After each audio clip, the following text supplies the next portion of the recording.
Jiwaku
saatnya kita akan mempersiapkan hati kita untuk mendengarkan firman Tuhan. Saya undang jemaat untuk bangkit berdiri.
Terima kasih Tuhan karena kami tahu yang Tuhan sediakan bagi kami adalah kemenangan.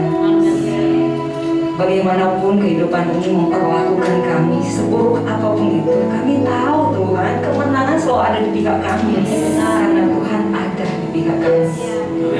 Puaskan setiap hati yang haus dan lapar akan kebenaran firman-Mu pada siang hari ini Tuhan.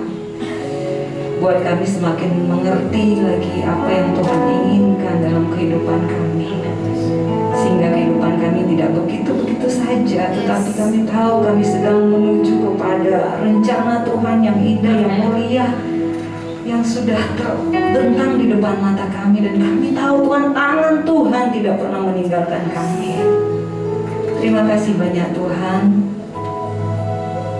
Berkati setiap kami yang sudah hadir pada siang hari ini, karena hanya Engkau yang paling tahu apa yang kami butuhkan. Terima kasih Tuhan. Dalam nama Yesus kami sambut firman-Mu. Haleluya. Amin. Puji Tuhan. Silakan duduk. Bapak Ibu Saudara yang dikasih Tuhan, kita memasuki minggu ketiga ya dari bulan pertama di tahun 2023, dan kita dikasih tema kerinduan Tuhan bagi gerejanya. Nah, Yohanes pasal 17 ini, saudaraku, kemungkinan ini adalah sebuah doa yang diucapkan pada waktu Yesus dan murid-muridnya berhenti di tengah jalan hendak menuju ke Taman Getsemani. Dan beberapa penafsir membagi pasal ini menjadi 3 bagian. Ayat yang pertama sampai 5 itu adalah doa Yesus untuk dirinya. Ayat 6 sampai 19 itu adalah doa Yesus untuk murid-muridnya, dan ayat 20 sampai 26 itu adalah doa Yesus untuk orang-orang yang percaya padanya. Nah, saudara yang dikasih Tuhan, kalau kita perhatikan ya, saya sangat berharap ketika tema ini diseberangkan kepada kita semua, kita pun juga sudah berinisiatif untuk membacanya terlebih dahulu. Jadi ketika ada pemberitaan firman Tuhan, saudara tahu kita lagi ngomongin apa gitu ya. Nah, kalau kita perhatikan, jadi Yohanes pasal 17 ini isinya adalah pembicaraan yang intim antara Bapa dan anaknya ya. Dan kita bisa belajar dari bagian ini bahwa Yesus juga secara tidak langsung dia memproklamasikan bahwa begini loh, jadi anak Bapa itu seperti ini. Itu saudara yang kasih Tuhan ya. Jadi alangkah baiknya kita boleh belajar dari bagian ini dan kita menggenapi apa yang menjadi doa dari Tuhan Yesus. Saya mau mulai dari ayatnya yang pertama. Demikianlah kata Yesus. Nah, saudaraku, dari kalimat ini kita tidak bisa lepas dari pasal sebelumnya ya. Jadi ada pasal 16. Di sana Yesus banyak berbicara kepada murid-muridnya seolah-olah hendak mempersiapkan mereka. Karena kita tahu di pasal 18, kalau kita baca kita akan menemukan Yesus menuju ke jalan salib ya. Jadi di dalam pasal 16 dikatakan bahwa Yesus berkata, kuatkan hatimu gitu ya. Dia benar-benar ingin memastikan supaya murid-muridnya tidak ada satupun yang keluar, yang lari gitu ya. Demikianlah kata Yesus, selalu ia menengadah ke langit dan berkata, Bapa, telah tiba saatnya, permuliakanlah anakmu, supaya anakmu mempermuliakan engkau. Nah, saudara yang dikasih Tuhan, kita sering membayangkan gitu ya, kalau udah dengar kata mempermuliakan itu semacam satu kondisi di mana dia jadi agung gitu ya, jadi terhormat gitu. Rasanya itu suatu posisi yang wow, sangat menyenangkan gitu ya. Tetapi kalau melihat dari mulai pasal 16, 17, 18 dan selanjutnya, kita akan menemukan bahwa jalan menuju ke sana tuh nggak mudah.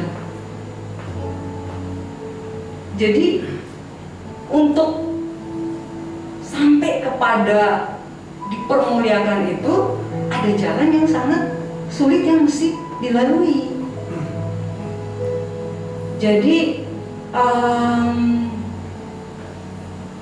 Kita kadang-kadang pengen mau cepat gitu ya, pengen yang enaknya aja gitu, tapi nggak mau jalannya.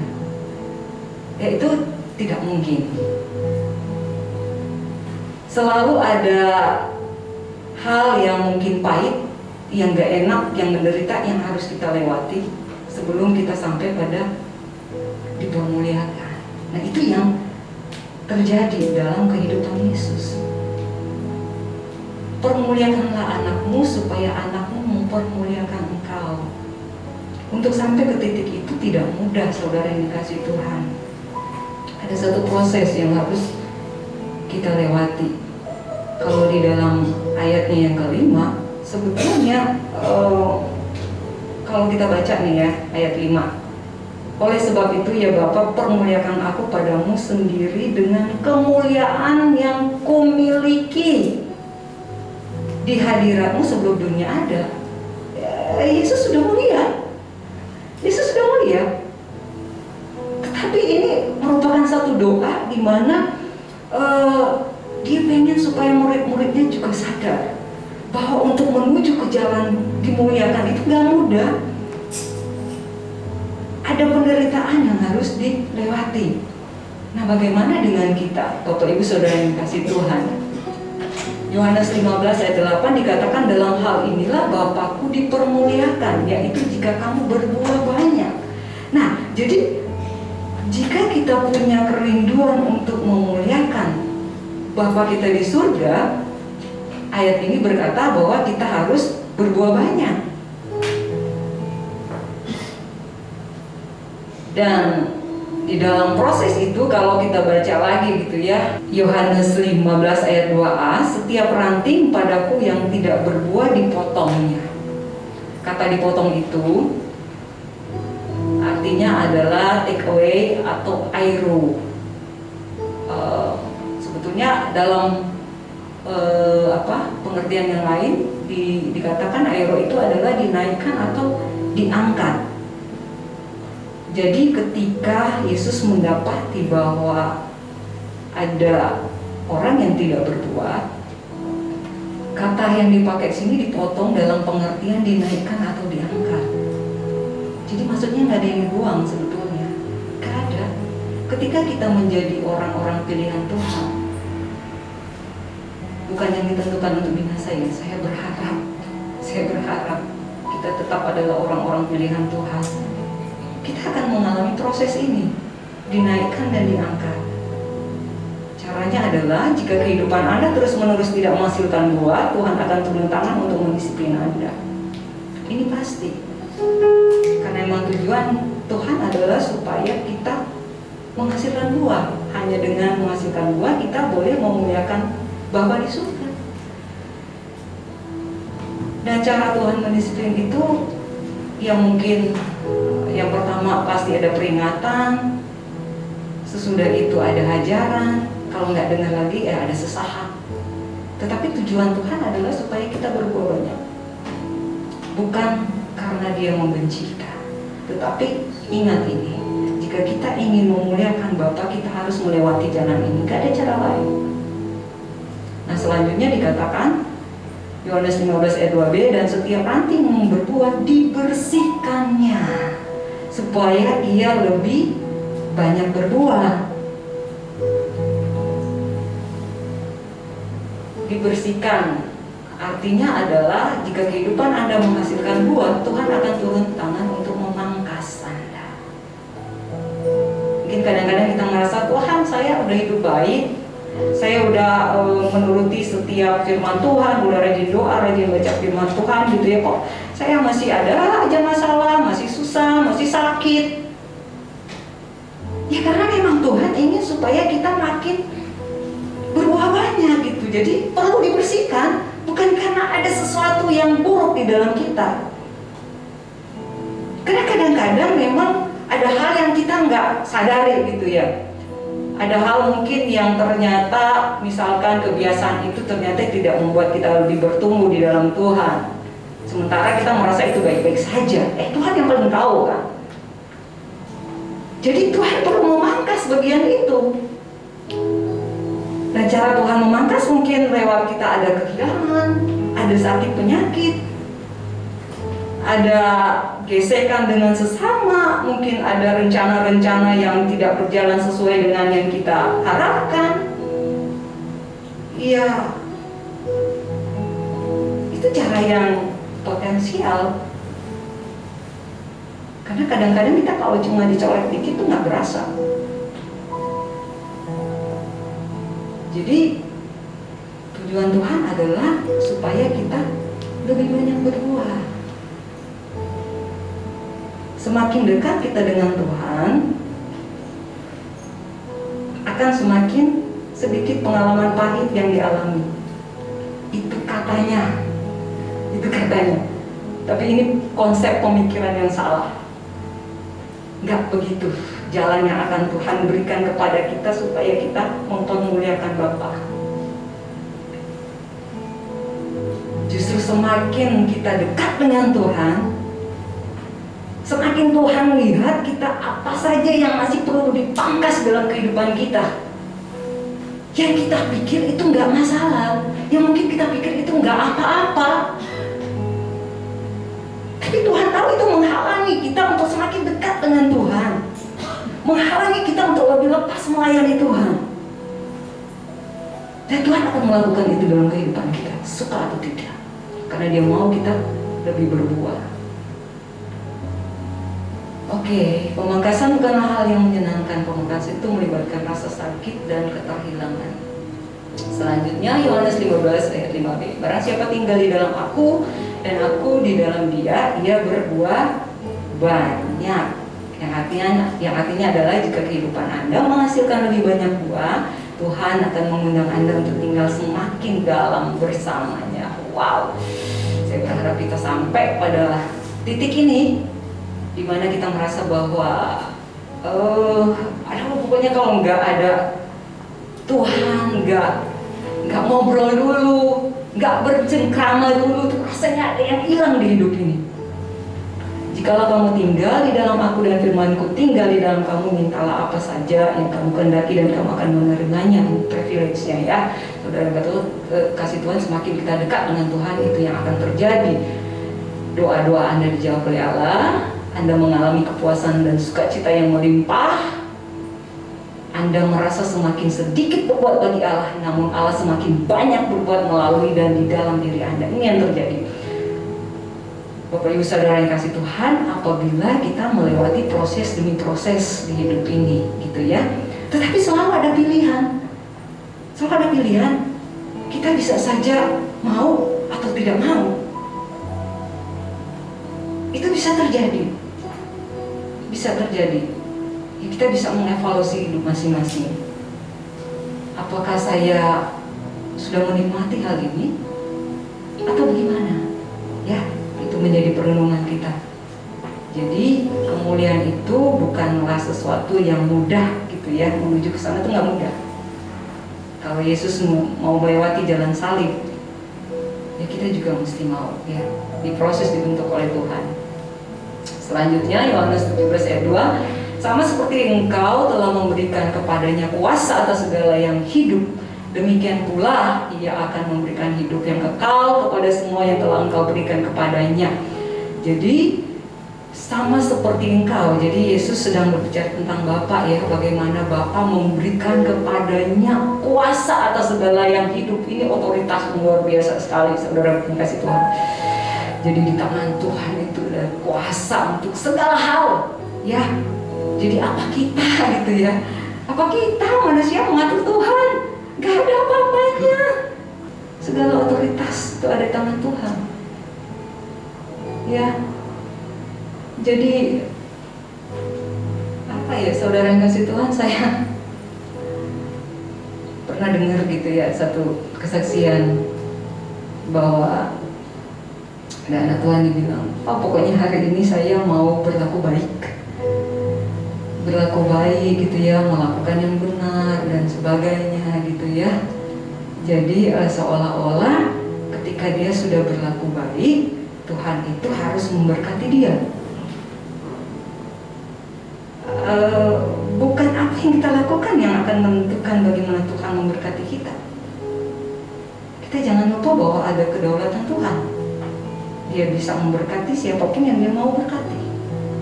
Bagian kita adalah kita tetap setia aja melakukan yang baik, bukan karena ada apa-apanya.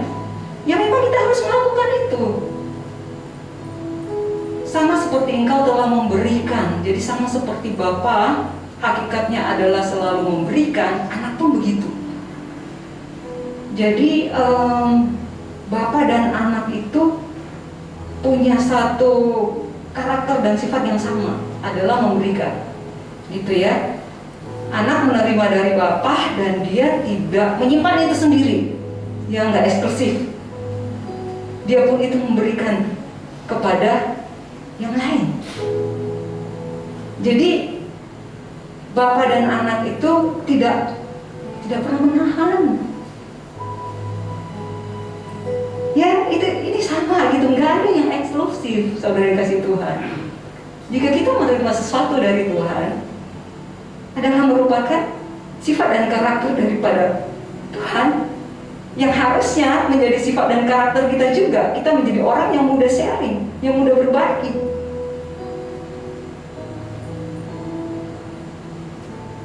Kita belajar dari Tuhan Yesus. Gak pernah ada dia menyimpan apapun. Gak ada.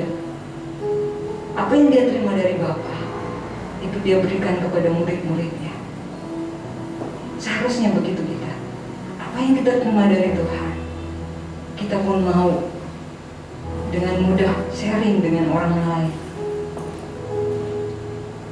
Dan saudara, kalau kita baca gitu ya, benar-benar di satu pasal ini kita akan menemukan bahwa bagaimana Bapa begitu anak.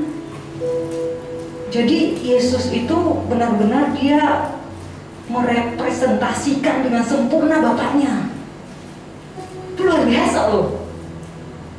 Saudara sekian lama hidup dalam Tuhan, apa yang saudara representasikan selama ini? Apakah kita hidup menggambarkan siapa Bapa kita? Atau kita hidup menggambarkan siapa? Sama seperti Bapa. Kalau coba baca deh detailnya, saudara akan menemukan bagaimana Bapa begitu anak. Dan seharusnya kita begitu. Bagaimana Bapa, bagaimana kita. Ya saudaraku ya, tidak ada yang eksklusif, gak ada. Selanjutnya ayat 3. Inilah hidup yang kekal itu, yaitu bahwa mereka mengenal Engkau satu-satunya Allah yang benar, dan mengenal Yesus Kristus yang telah Engkau utus. Nah, kata mengenal di sini, saudara yang dikasih Tuhan, bukan hanya sekedar informatif saja ya. Oh iya, Yesus itu anak dari Yusuf, anak Maria, itu lahir di kandang dan sebagainya. Tetapi sebetulnya yang dimaksud di sini adalah pengenalan di mana kita mau belajar untuk menjadi seperti Dia. Jadi karakter dan sifatnya, kehidupannya itu menjadi karakter dan sifat dan kehidupan kita juga. Dan memang seharusnya begitu, saudara yang dikasih Tuhan. 1 Yohanes 2 ayat 6 dia berkata bahwa barang siapa mengatakan bahwa ia ada di dalam Dia, di dalam Yesus, ia wajib hidup sama seperti Yesus hidup. Nah, kalau ayat ini tidak menggetarkan kita lagi, saya nggak ngerti saudara kita mau hidup untuk siapa dan kita mau hidup seperti siapa. Jadi pengenalan yang dalam sampai kita menjadi seperti siapa yang kita kenal itu. Seharusnya seperti itu. Yohanes 17 ayat 4. Aku telah mempermuliakan engkau di bumi dengan jalan menyelesaikan pekerjaan yang engkau berikan kepadaku untuk melakukan. Menyelesaikan pekerjaan itu di terjemahan yang lain dibilang komplit. Jadi nggak ada yang tidak dikerjakan oleh Yesus. Dia menyelesaikan semua apa yang seharusnya dia selesaikan. Dia tidak berhenti di tengah jalan ketika keadaan menjadi sulit. Dia tidak meninggalkan apa yang seharusnya dia kerjakan hanya karena ternyata dia nggak mampu.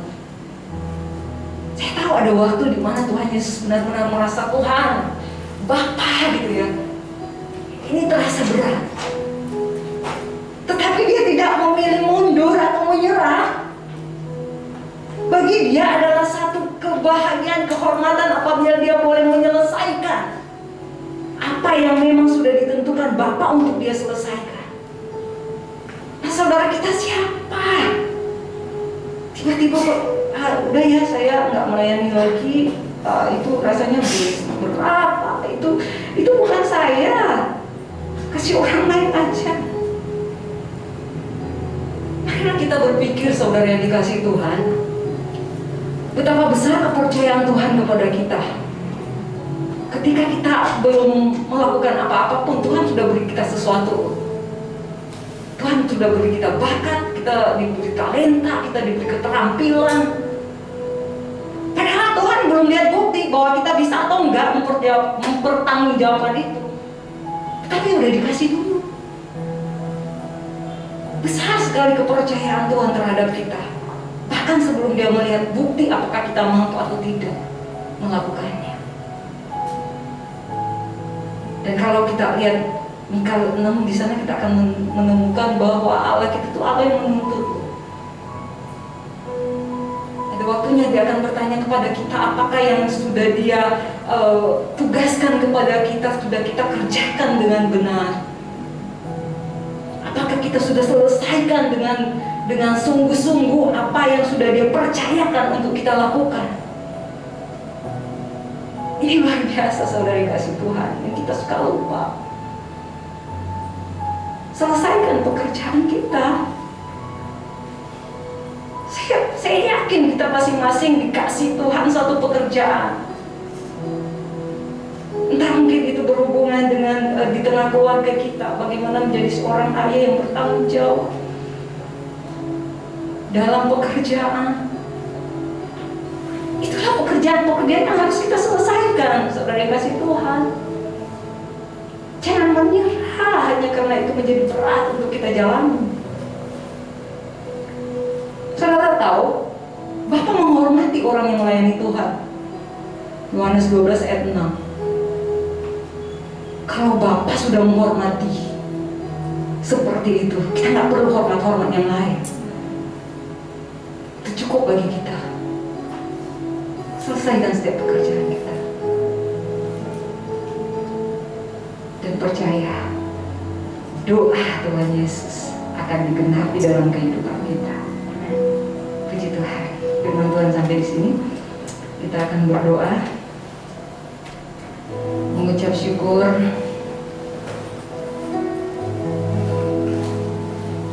Kita tahu bahwa kerinduan Tuhan dalam kehidupan kita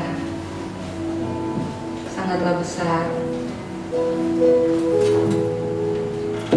Dan apakah respon kita atas kerinduan Tuhan ini?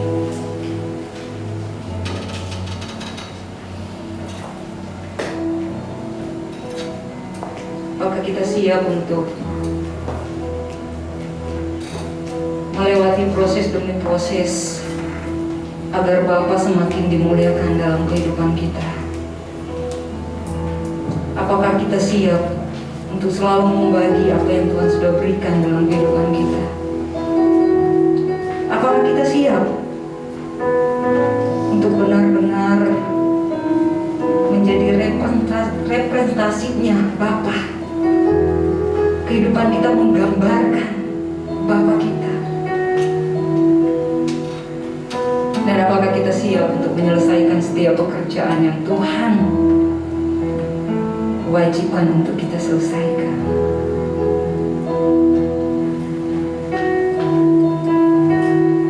Butuh hati hamba untuk melakukan semua ini.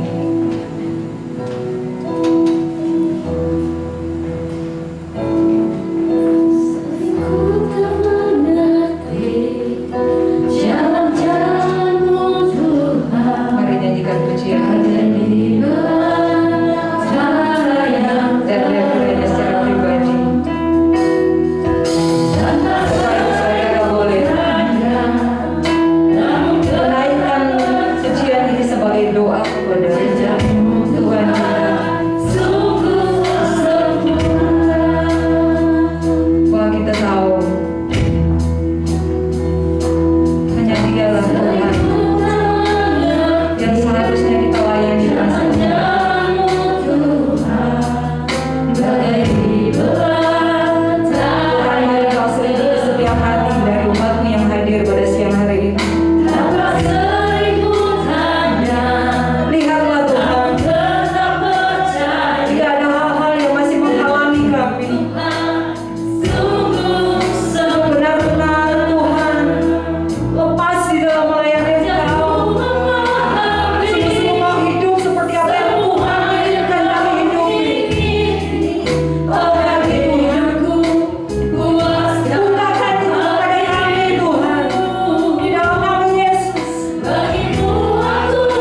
mendapati setia di hadapan-Mu Tuhan.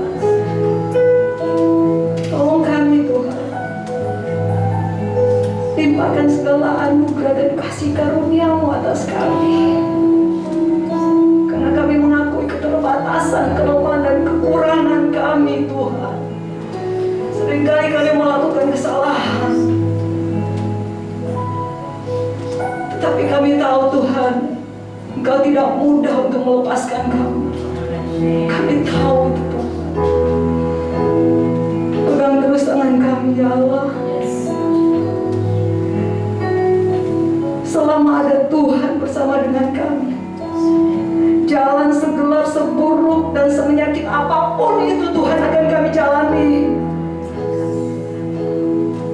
Karena kami tahu Tuhan, Tuhan tidak akan pernah tinggal diam.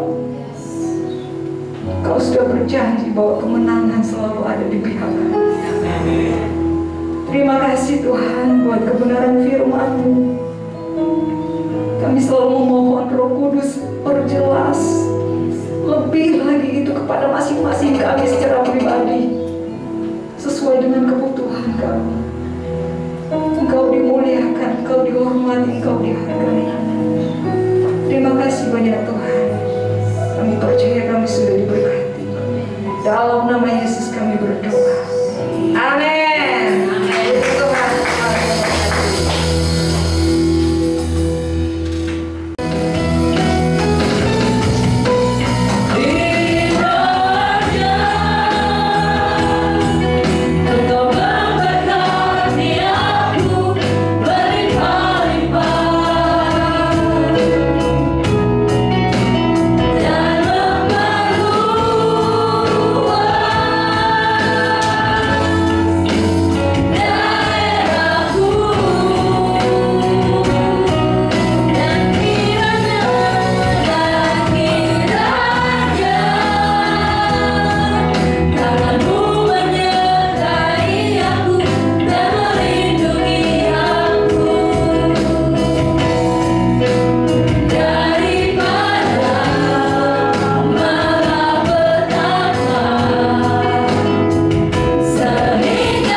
sesungguhnya mengerti, tahu sekali akan kebutuhan kami masing-masing.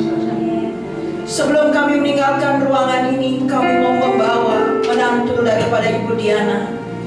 Tuhan, kiranya Engkau akan menolong dalam proses sesar, di mana dalam waktu dekat akan diadakan. Kami percaya kepadamu Tuhan, dengan doa yang kami panjatkan, maka menantu Ibu Diana akan melewati proses persalinan sesar ini di dalam pimpinan pertolongan Tuhan, oleh sehat, oleh karena jamahan, oleh karena Tuhan, oleh karena kuasa Tuhan. Kami libatkan di dalam keadaan ini. Terima kasih Tuhan. Kami bersyukur buat kesaksian yang indah. Keluarga dipulihkan bukan oleh karena kekuatan kami, oleh karena kuasa Tuhan bekerja di tengah-tengah keluarga daripada hamba-Mu Bapak Kuko dan Ibu Diana. Terima kasih buat pemulihan keluarga ini. Kami masih merindukkan dalam setiap keluarga kami. Di dalamnya ada damai sejahtera, ada sukacita di tengah-tengah keluarga kami masing-masing, sehingga kami boleh mengalami berkat-berkat Tuhan, mengalami kuasa Tuhan, bahkan mujizat yang Tuhan nyatakan dalam kehidupan kami akan kami alami ketika kami melibatkan Tuhan dalam hidup kami.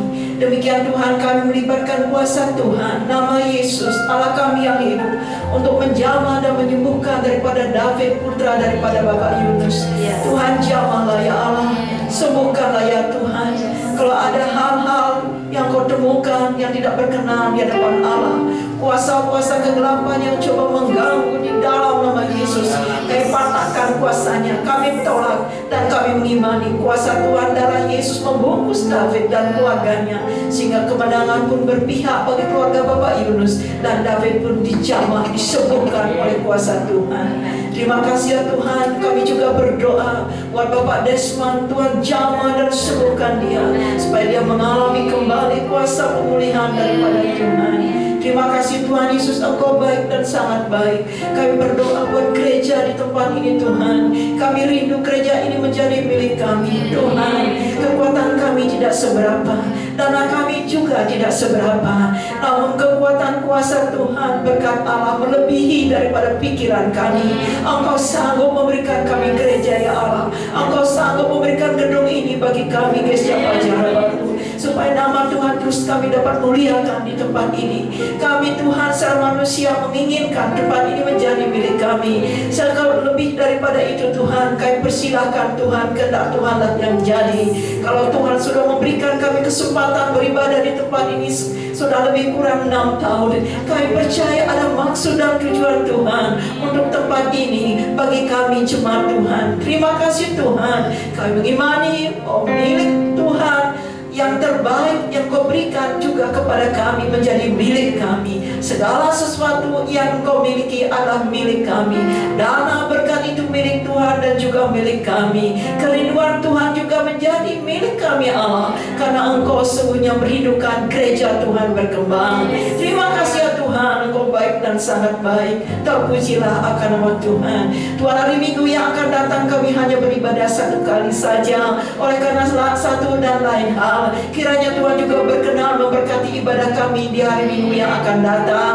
Kiranya jemaat Tuhan boleh datang berduyun-duyun. Sebelum beraktivitas yang lain, mereka mengutamakan Tuhan terlebih dahulu, mencari Tuhan terlebih dahulu, menyembah dan beribadah terlebih dahulu kepada Engkau, dan seterusnya melakukan aktivitas yang lain. Tuhan, terima kasih. Terpujilah nama Tuhan. Tuhan Yesus, Engkau memberkati setiap persembahan yang dibawa oleh anak-anak Tuhan, baik persembahan persepuluhan, persembahan ucapan syukur, maupun persembahan yang dibawa dalam setiap ibadah. Di dalam nama Yesus, kami bawa persembahan ini untuk diberkati oleh Tuhan. Terpujilah akan nama Tuhan. Pemain musik WL Singer, multimedia Asyar, hamba Tuhan yang sudah menyampaikan kebenaran firman Allah di Snopi, sudah Engkau berkati, dan urapan Tuhan akan terus turun atas mereka, dan kami jemaat Tuhan akan terus dibangun, diberikan semangat, dimotivasi oleh kebenaran-kebenaran firman Tuhan, mengerti dan tahu kerinduan Tuhan dalam kehidupan kami. Terima kasih ya Tuhan. Terima kasih ya Tuhan. Bapak Ibu yang dikasihi oleh Tuhan, sekarang angkatlah kedua tanganmu dan terimalah kembali berkat Allah. Haleluya, haleluya, haleluya, haleluya. Bukalah hatimu lebar-lebar, tangkaplah dengan iman setiap doa berkat yang kau terima pada saat ini. Terpujilah nama Tuhan. Tuhan memberkati engkau dan melindungi engkau. Tuhan menyinari engkau dengan wajahnya dan memberikan engkau kasih karunia. Tuhan menghadapkan wajahnya kepadamu dan memberikan engkau damai sejahtera. Diberkatilah kesehatanmu, diberkatilah keluargamu, dan diberkatilah lumbung-lumbungmu. Pulanglah dengan berkat daripada Allah Bapa di surga, cinta kasih daripada Tuhan Yesus menyertai hidupmu, dan Roh Kudus akan memimpin engkau untuk hidup sesuai dengan kerinduan Bapa di surga. Mulai saat ini